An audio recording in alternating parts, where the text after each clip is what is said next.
Hi, everyone. My name is Lynn Walsh. I think maybe I saw some of you, maybe yesterday at the Facebook training, possibly.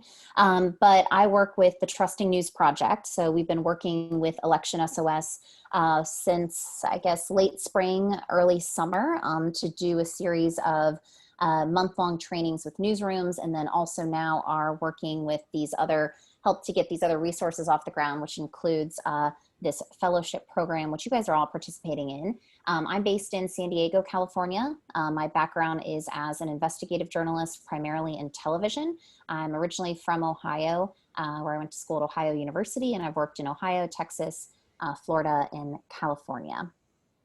So glad to be here. And Anthony. Yeah, hi. Hey, y'all. I'm Anthony Cave. I'm one of the Election SOS digital producers. Going to grad school now at the University of Alabama, originally from Miami. My background is mainly TV. I've worked at several TV stations, most recently in Austin as an investigative producer, but also in Phoenix, Sacramento. Did some radio in Dallas, started in newspapers. So I've been in a lot of different newsrooms. Yeah. Great. So everyone should see my screen now, and then Lynn and I will kind of walk through how to vet book guests and book and research TV guests. So. Yeah, and if you guys have questions, I put a link to this document there in the chat. So feel free if you want to click on it and kind of look through it as we go along. Also feel free to put, if you want to put questions in the chat, and then we can always I can monitor that and unmute you to kind of talk about it, because we can go through the questions as we go through this. So yeah, Anthony, go ahead. Okay. So first, finding sources. I mean, that's probably going to be a big part of your newsroom responsibilities. I imagine your producers, your assignment editors, your producers, your managers are going to want you to do that. So you obviously want to do research on your topic first. You're not expected to know everything, but it's helpful to have some kind of framework, some base knowledge there. And I always try to go beyond the first page of Google results. I know it's really easy to just click on the first 2 or 3 things you see on the first Google page when you're looking for an election-related source, but you want to look for diversity and perspective, and that means not just that means nonprofits, it means community groups. Think about folks that may not get that media attention that you could reach out to, that have a different perspective. And when you do reach out, I mean, don't just rely on the CEO or the executive director. There's other folks in the organization. There might be an assistant or someone who works with people more hands-on that could be more beneficial. And I think, so I know a lot of you are in J school now, but there are more than two sides to any story. There's always different perspectives and angles, like I mentioned. What's big now is called solutions journalism, and that's looking at how a different country or another person handled something. An example here would be, let's say a candidate, they're pitching a universal income. I think Andrew Yang kind of had this platform to win the election. So the mayor of Stockton, he actually was able to get past giving everyone $500 a month. So that could be a solution in a sense. You could reach out to him if you have a candidate in your newsroom that's pitching a universal income. I mean, that's a different perspective. It's a different angle. It's not something that most people think of right away when you think of solutions. I mean, we focus a lot in journalism on the problems, but there's solutions too. So. Yeah, and just kind of following up a little bit on that, Anthony, I think the solution thing is just so necessary right now. I don't know how many of you have listened to a story. I was just listening to something on the Daily. They do something I think called like the Sunday something, where they do like a longer form story that they'll that you can listen to, and the one is on climate change, and it's just like stat after stat after stat of like depressing, bad things, information. And yes, it's good to know. It's good to know all that information. But as a listener, I honestly have had to pause it 2 or 3 times now, because it's like, it's too much. And I'm finding myself wanting to go personally look for a solution. Like what can be the solution to that? So I do definitely recommend, as you're looking for sources, if someone's presenting a problem or saying that, hey, this could happen here. Well, what are maybe other places or other states or other counties doing to prevent that? So don't be afraid to necessarily, when you're looking for solutions, especially if it's a problem that's being posed, to look outside of that state, to look at nearby states, to look at cities of similar sizes or counties of similar sizes to see what they are doing. And if they have a solution or something that has worked, and that could be a potential source that offers that other angle. And then I also wanted to just say something with the research on the topic. Again, as Anthony said, you're not expected to know everything, but you do want to, let's say someone is, maybe they're asking you to, hey, we got this tip. Can you see if there's any truth to this, right? Like, so do some research, see who else is covering it, see what the news organization you're working for at the very least has covered on it. Because the worst thing that can happen is you're like, oh, well, I found out XYZ, and they're like, well, yeah, we actually did that 3 days ago, right? So, you know, trying to kind of think, make sure you come in knowing, okay, have we covered this? Have we not covered it? And just knowing a little bit about the story and maybe things that haven't been covered, so you can kind of pitch those unique angles potentially. Yep. And so with vetting sources, and you'd be surprised how often this might be overlooked. You want to check their background, everything from potential lawsuits. There's something at the federal level for federal cases called PACER. So I would ask your editor, your supervisor about it early on, because it costs to look at pages, but it's just good to run someone's name through there to see if they've been subject to any lawsuits. Conflicts of interest. I mean, if they're donating, a lot of university professors, they have to fill out financial disclosure forms. So if someone's like donating, I don't know, $10,000 to Exxon, I mean, and you're interviewing them about oil, I mean, that would be a conflict of interest as an example. And then also, you know, as someone from a hard news background, I'm always wary of when someone pitches me something. So don't be afraid to ask if there's a motive you know, for them speaking to you now. I mean, I'm always wary of press releases, interview availabilities. They'll probably come to a point over the next couple of weeks where a lot of folks will be pitching you, oh, my candidate has this time available on a Tuesday, 15-minute window, you know, to try to pressure you to try to get that interview. But you have to be mindful of giving equal time to the other candidate, and just be wary of why they're pitching you interview time. And then also check social media accounts. You know, that's a given. Any offensive tweets, anything, any red flags, and then verify their employer if they're, you know, you don't want them to have like a Hotmail email. I mean, it has to be a professional. That's important. You know, just to kind of walk through, especially folks that are unfamiliar with TV, they might just need a little hand holding in the beginning at first. Yeah, don't promise. I mean, obviously you want them on camera, so that's on the record. So obviously state that up front. You don't want to walk in, you don't want to plan something that your newsroom is expecting from you, and then it ends up it's on background, or they're like, oh, I didn't think this was going to be on camera. You got to clarify up front.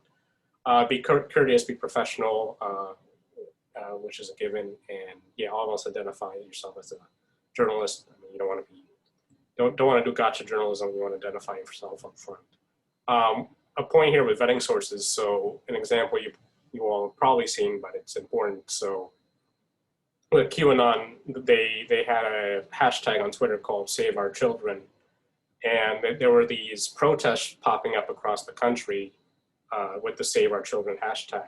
And the organizers were QAnon, but journalists who covered these protests, they didn't know it was a QAnon protest. They thought it was a child abuse protest. So what happened was they would cover the protest, and not only the journalists were duped, but folks who were anti-child abuse advocates, they alongside QAnon were at these protests too. So everyone was just kind of confused while it was a QAnon effort. So, and that's a simple verification where no one checked who the organizer was, and you know it led to that, which is, you know, you can't have that happen.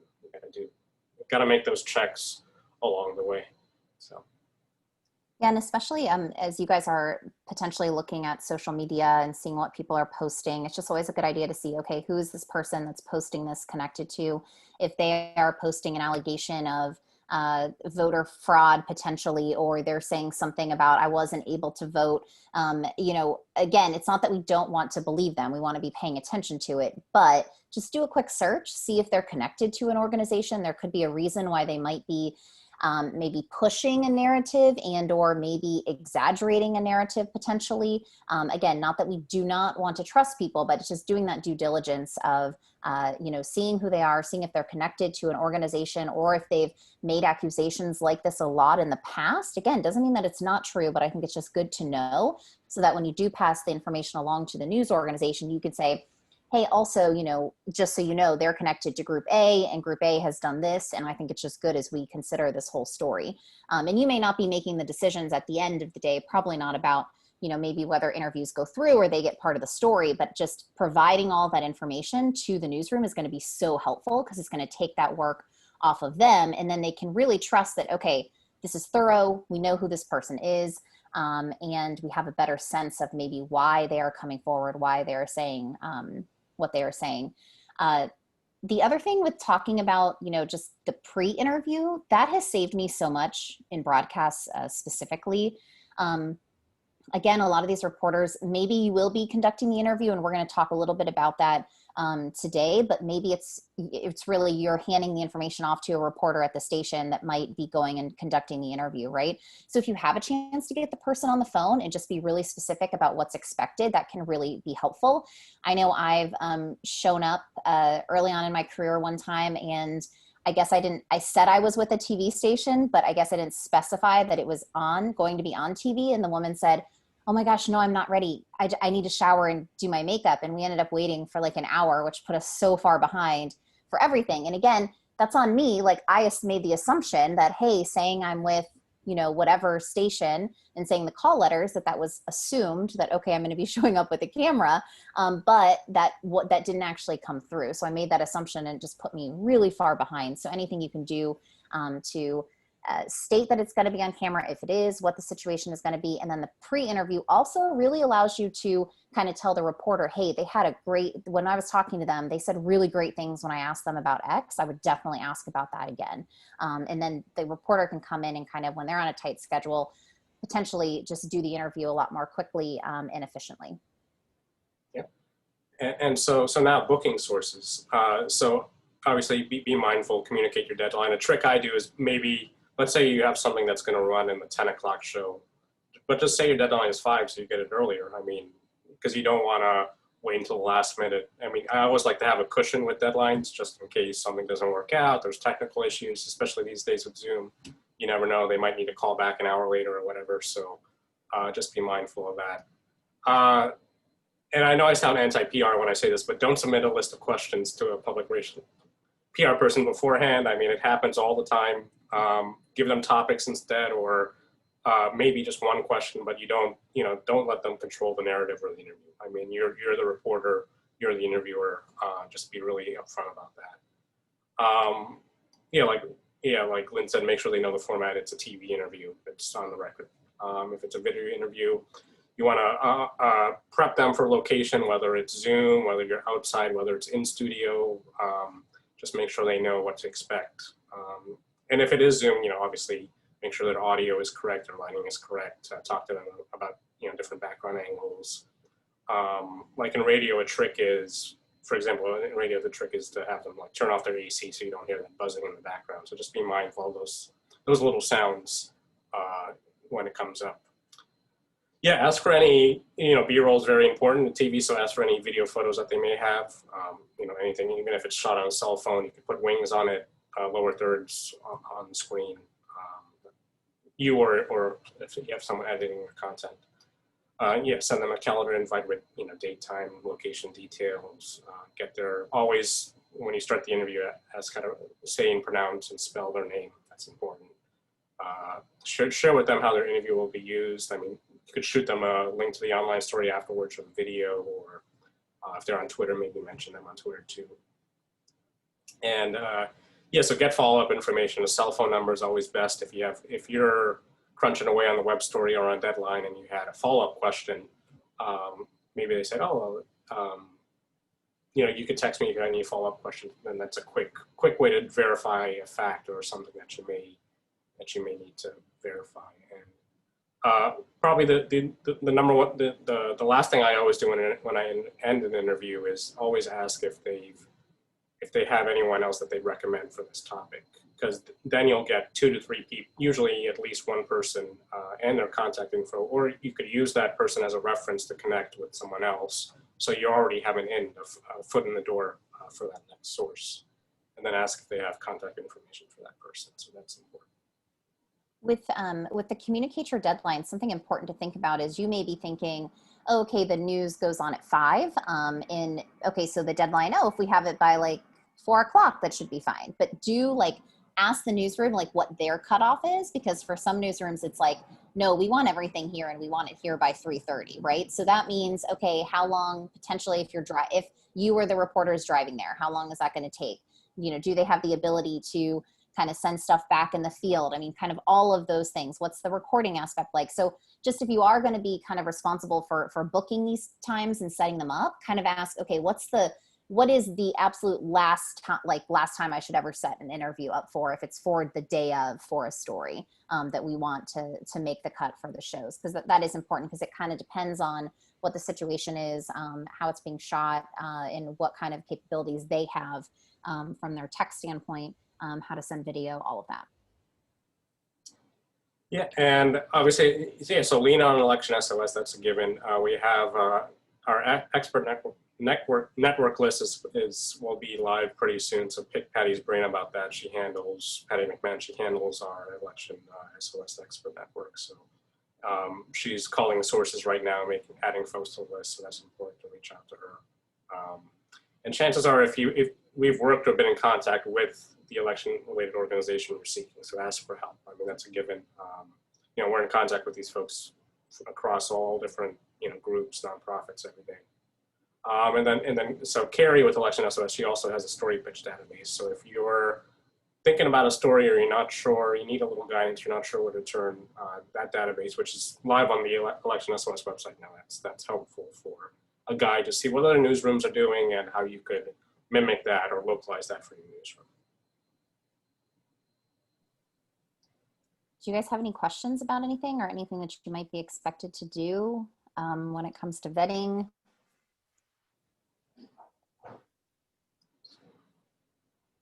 I have a question. Yeah, go ahead. Yeah, so what does a pre-interview look like exactly? How does it differ from an actual interview?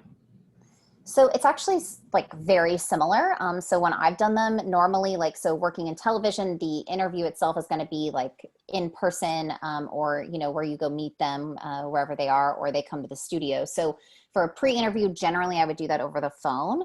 And really I'm trying to maybe get a sense of, and I might even be asking questions that I thought I would ask in the interview, like the actual interview. But the idea is you're gathering information from them that then maybe you're like, okay, I actually don't need to ask them about XYZ because they told me, and now I have this link that I can actually get that information from, and I don't need them to actually explain it. But what I do really want them to explain is, you know, when I ask them about what their experience registering to vote was like, they had a lot to say about that. That was strong sound, it was emotional. So that's a question that I'm gonna ask or tell the reporter that, hey, they had a lot to say about that specific thing. I think you should definitely lead with that question. So the pre-interview is a way to, one, get more information. It sometimes can lead you to think, okay, wait, here's another source I could go to, right? Or here's something else that I can refer to. Maybe there's a piece of data, there's research that they might mention, and you can kind of read it to be more prepared, or you can give it to the reporter to be more prepared or include it in the story. But really, how I've used it too is it is a way to kind of narrow down your questions and then the time that you're spending with that person for the actual interview. And, you know, knowing that some of these, maybe a lot of these interviews for TV might be done via Zoom, it might not be as necessary to do the pre-interview since you're kind of just sitting here anyways, but I still think, you know, if they have the time and they're willing to get on the phone with you and you're kind of like vetting them sort of a little bit, and then you're like, oh wait, that was really good. Okay, now let me forward them on to the reporter and say, this person would be great. They said great sound about XYZ, and here's when they're available. Does that make sense? Yeah, it does. Thank you. Yeah. Mm-hmm. Have any of you guys ever done a pre-interview before? No? Okay. I find it super helpful, Anthony. I don't know if you have, but I know in my reporting, I feel like it's cut down a lot of time, but then I spend like having to log tape as well because, you know, you have instead of having maybe 30 minutes of tape that you're logging and seeing what they're saying and transcribing, maybe you cut it down to 15, which is like a huge time saver. Yep.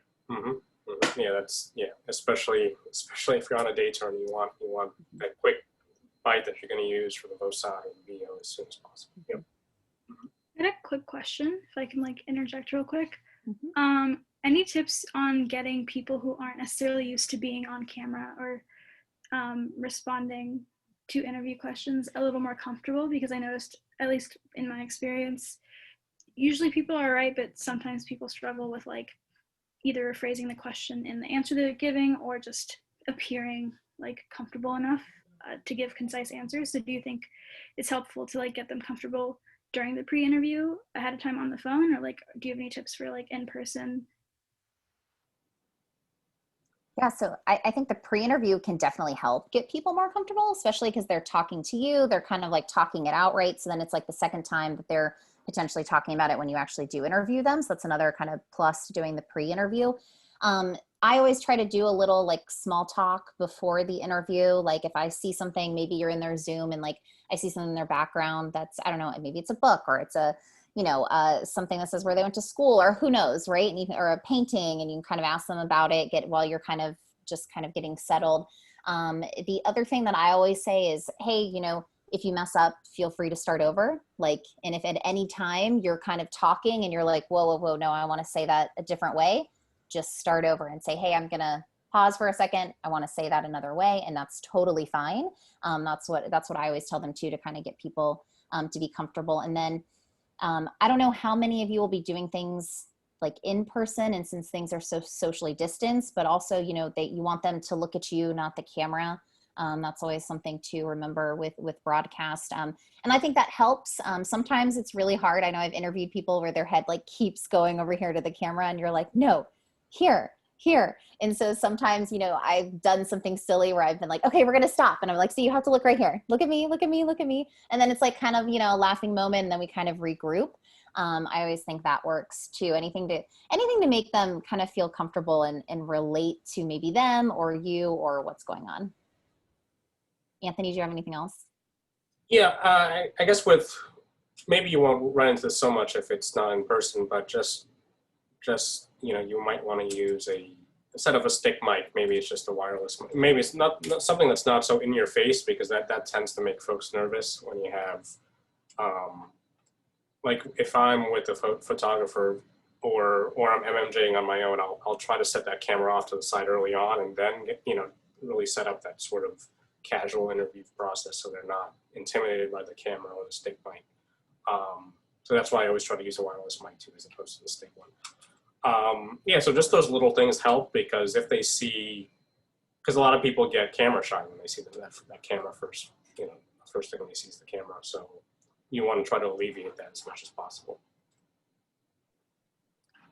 Yeah, I also think it's fine. Like if they're talking about something and you've been through it, or you're like, oh my gosh, that happened to me. Like you can say that. Like that's like, you're a person too. And I think it's fine. I mean, now should you be sitting here saying like, oh, I don't like Joe Biden either, or I don't like Donald Trump either. Like, no, not something like that. But if they're talking about traffic, or, oh, like I had to wait in line, or wasn't it just crazy at the grocery store? Like you can really, like that's stuff that we all relate to. We're all people. And I think those are things to totally be like, oh my gosh, I know I just had this thing happen to me the other day while I was waiting in line. And that kind of, again, can calm people's nerves when they see like, oh, this is actually just a person. This isn't some just like byline or someone like scary to talk to.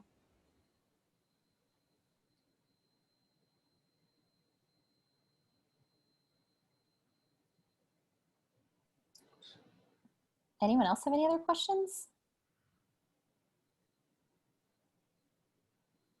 How many of you will be working with TV newsrooms that you know of? Okay. And have you guys worked with TV newsrooms before? No? Okay. Jacob will? Okay. So, I mean, if there's anything even related to other questions you have about TV newsrooms, I mean, Anthony and I are here to answer those too. I think we might be the only two people at Election SOS that have broadcast experience, maybe, I'm not sure. So if there are any questions you just have about working with broadcast in general, we can answer those now too. And Luke's saying he's worked in radio, but not TV. Anthony, have you worked in radio? I haven't, it's been a while since I've worked at a radio station. Yeah, I was at the NPR station in Dallas. Yep. Mm-hmm. So I think my general advice just for TV newsroom, my first TV job I had, the only time I'd walked into a TV station before my first TV job was on a high school tour. So I was really thankful to get the job initially. So just be a sponge. I mean, I tried to do everything, whether it was video editing for, if a 5 o'clock producer needed a simple video, I would edit that and get that to them. If the 6 o'clock show needed something a little more in-depth, I try to do that too, whether it's talking to the anchors or volunteering to produce something or going out in the field and covering things. You know, even with all that heavy equipment, the tripod, everything I had, you know, on my shoulder. Just to show that you're willing to do, you know, TV can be daunting at first if you're new to it, but you know, if you have some of those, if you learn, and you'll learn by doing, whether it's video editing or writing a script writing, or just trying to learn different elements of the process. So you can even ask just a job shadow somebody, if you have the time in the newsroom, a PA or someone who works behind the camera, just to get a sense for what everyone in the newsroom does. So. Yeah, the other thing I'd add about, sorry, Hannah, go ahead. Oh, I'm working remotely, and the news station I'm paired with is actually 2.5 hours away from where I am right now. And I guess any advice on working with the TV station remotely, because probably we can job shadow anyone, or anything, like what should we expect? Because I assume a lot of people are working remotely. Yeah, I mean, so, and Anthony, I know you can share what you know about some of the TV stations. So I know right now, pretty much all of my friends that I know and colleagues that work in television are working remotely, and or if they're on air as like an anchor, they are going in like for 2 weeks at a time, and then it switches, right? So they kind of basically are switching. So there's one anchor in studio, and then for like a 2-week period, and then the next 2 weeks it's another anchor that gets the studio, and then the other person's out there kind of home studio that they've set up, right? So a lot of the reporters still are working out of their homes, and then they'll meet up with a photographer that they're paired with, and generally those photographers aren't paired with another reporter. That's kind of how it has been, unless for like at least if they are, there's like a break of a couple days in between. There are people though in the newsroom, right? You have production people, you have people working in the control room, some producers are there, you have people in the assignment desk. So the assignment desk is going to be, they're those people that are answering all the calls for breaking news. They're listening to all the scanners, right? Those people, from what I have seen, are in the newsroom, and a lot of newsroom managers are there in the newsroom. So while you might be, 2.5 hours away, you're kind of similar to how some people are working remotely. I think the one question I would have is, are you in the same state, even though you're 2.5 hours away of the newsroom? Yes. Okay. The person I'm partnered with is not. So okay. I feel bad for him, but yes. Okay. Well, being in the same state, I think, one of the benefits of that is again, elections and how they work are generally very different from state to state, potentially, like how things are going to be counted, how early voting works, how mail-in voting is going to work, absentee, all of that differs state by state. So I think that gives you one advantage. Even though you are 2.5 hours away, you still are seeing the same things, you're hearing the same things, the people that are around you are voting in the same kind of area, so you can kind of still use your environment to kind of see if you're hearing things from friends, family.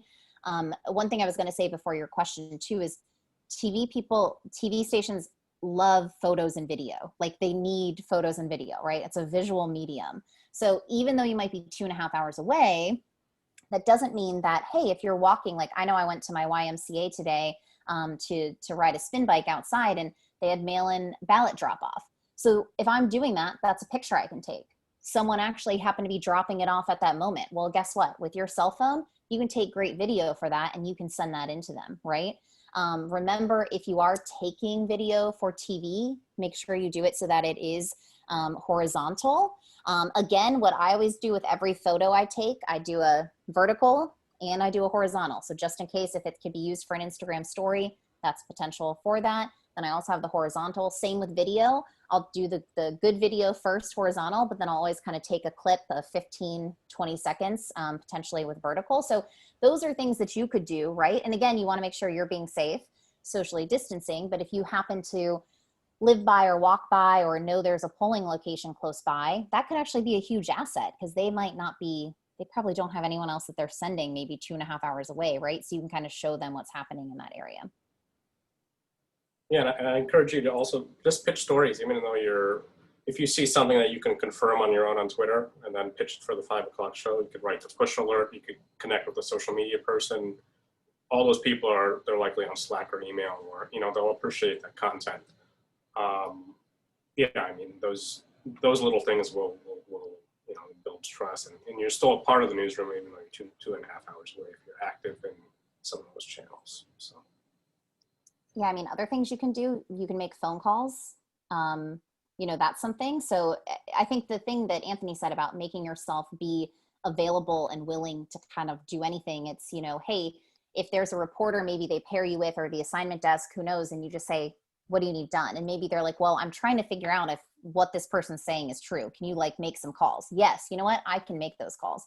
Or, we've maybe it's writing some of the stories for the shows, even that can be done remotely. You may not necessarily have access to their systems, but hey, you can write it up in a Google Doc and share it with them. You can write it up and send it via email. Maybe it's something that it's help transcribing even. I mean, that potentially could be something that they're like, hey, we just did this interview. We're going to send you a file via Dropbox. Can you log what they're saying, right? So again, it's not the most fun thing necessarily, but when you do it, you can pick out and say, you can help them by bolding, hey, this 10 seconds right here was a good shot, those kind of things. So there are definitely ways to be helpful from afar. Yeah, especially thank you. Like a Facebook Live interview. Yeah, you could send in those time codes. I mean, they'll love you for that. I mean, to have someone watch, if the governor's saying something and, maybe someone else in the newsroom is slammed, and, you hop on that and then you send that to the MMJ and then producers, and then, you're in good standing there. So. Yeah, and a lot of other places I was just thinking too, TV stations they'll stream a lot of press conferences, right? And they might stream it to their Facebook accounts, or they might stream it on Twitter, or maybe it's their own, maybe it's a streaming on their website. But if it is something on social, a lot of times they don't necessarily have people to watch the comments. So that's something you could definitely kind of do and see if there are things that if someone says like, oh, well, when is the deadline to register to vote? Well, you could type that in, right? Like you kind of know that information. Maybe there's a page that the news organization has that has all the details and kind of FAQs about voting. And you can say, actually, here, why don't you check out this voting guide that was put together? It has the answer there. So that could be a way to definitely help because they probably, especially with some of the smaller stations, they're streaming this stuff and they're making it available, but they don't necessarily have the manpower to always see what people are commenting and asking.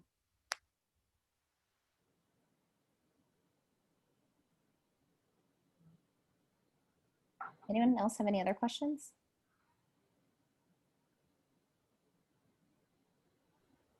No? You mentioned this a little bit before with PR and political candidates, but do you have any other filters when you're trying to determine if there's actually like a real story there, or somebody who's reaching out is maybe trying to do it in a more like self-promotion type way? Well, it's tricky because you're going to get, I think the main thing with political candidates and, PR people pitching in their availability is balance.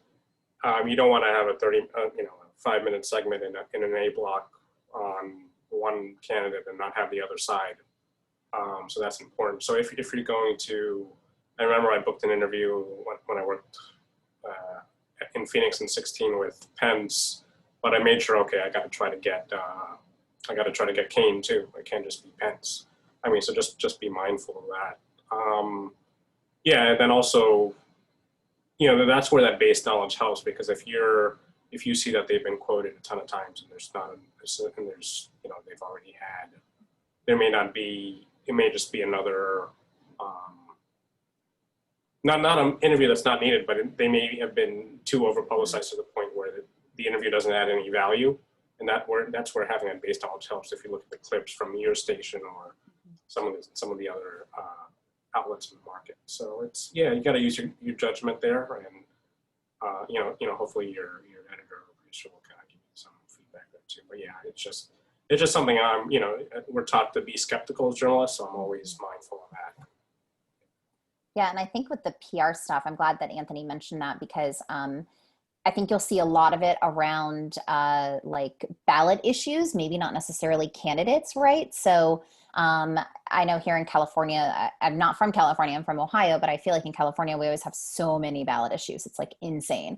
And it's like, how can you even be expected to know all of this, right? But then at the same time, you have all of these groups that kind of come up from these ballot initiatives, right? And they have data points and they send press releases, and you're like, wow, that sounds crazy.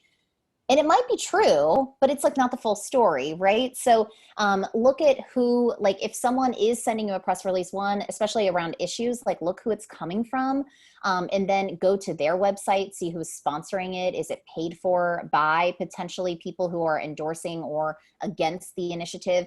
And then go to kind of a neutral party to see what they are saying about the ballot initiative. Because again, that data might be true. Like there's something, and I haven't looked at all of our issues here, but in California, there's something about dialysis patients, and potentially these commercials that sound scary, what they're saying is true, but it's not the full story, right? So you get that press release and you're like, wow, people should know about this. But go to like the League of Women Voters, go to the actual Registrar of Voters website to see what the ballot initiative says, to see the unbiased report of it, and then see, okay, yeah, if we have this person on, we need to make sure that also, though, we kind of make sure we include the other side. And maybe that doesn't mean that you have a live interview, but can you get sound from them ahead of time that you can play afterward? Or is there story or information that kind of goes together with that so people get the full context of it? And Christiana, she did a session on polling. So another thing I noticed with press releases is a lot of them start with that breaking in all caps, like they're journalists. I mean, just be mindful. That doesn't mean it's just a tactic. That doesn't mean that it's something urgent. Just be mindful of that. If you see breaking, and it's chances are it's a press release or something that probably is just overemphasizing something that might be not as important. Yeah, and even in that press release, there could be polls, but just look at, and Christiana's session kind of touches on this too. I don't know if y'all watched it or attended that, but just be mindful of who's paying for that poll or who's involved there, just because it could be really partisan, not just the results, but the person behind it. So.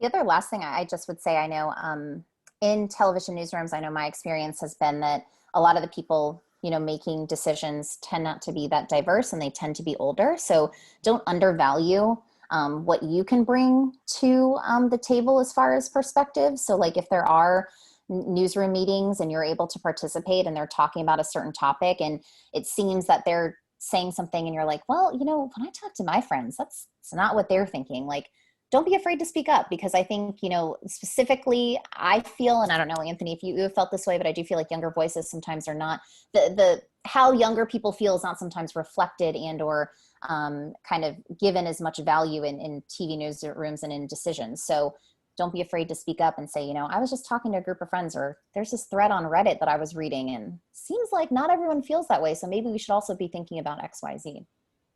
Yeah, it's funny because I have a reserved personality, so for me, it's always been kind of hard to speak up. But that's really important because, like for me, I love pitching stories because I already have a connection to it, and it might be a perspective that no one else has. So I think just be mindful. I mean, those newsroom meetings, those managers are looking for feedback. So if you could offer something, and then they'll turn to you maybe the next day for something that you want to cover or something that's big. So.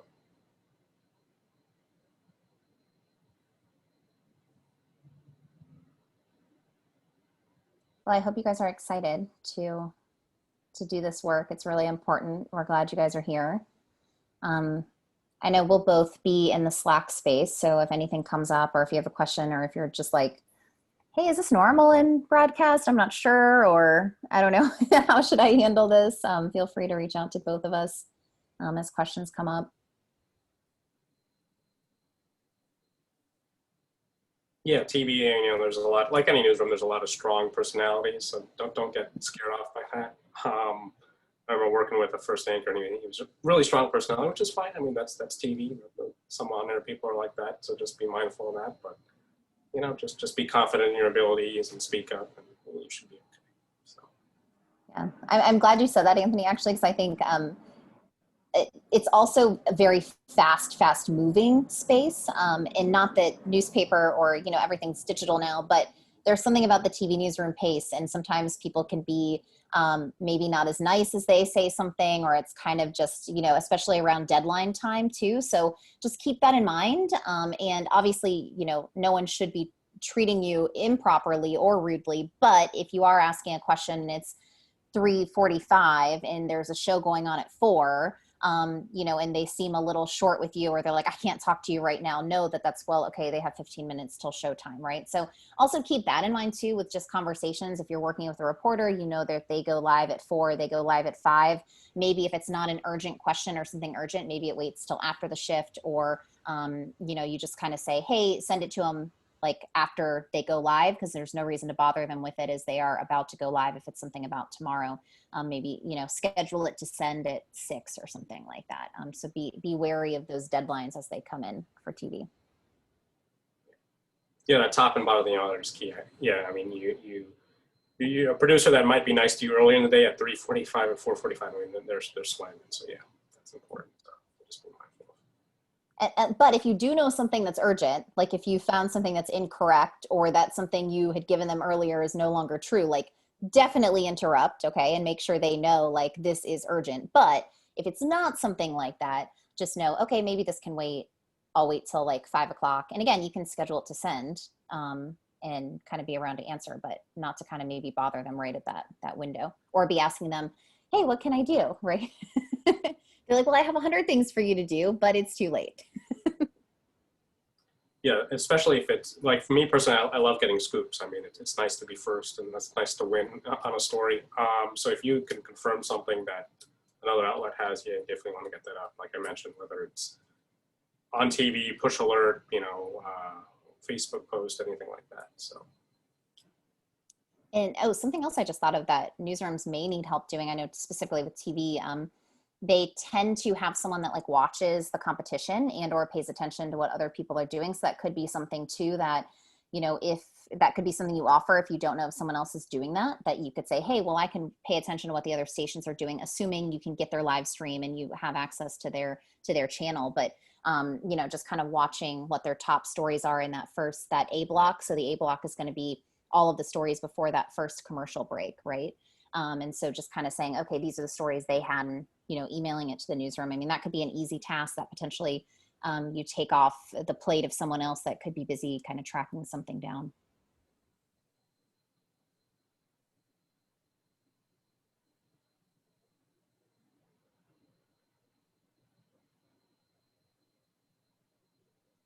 Okay, I can't think of anything else. So. Yeah, I think beyond your editor or producer, you know, try to establish contact early with the assignment desk. I mean, they're probably going to be, probably since March, they've probably been really stressed out. So if there's anything that they need, if it's video, you could shoot locally, like Lynn mentioned, with your cell phone or something. That's important, because they always need something. The assignment desk, they're always putting out fires on the desk, so that's helpful.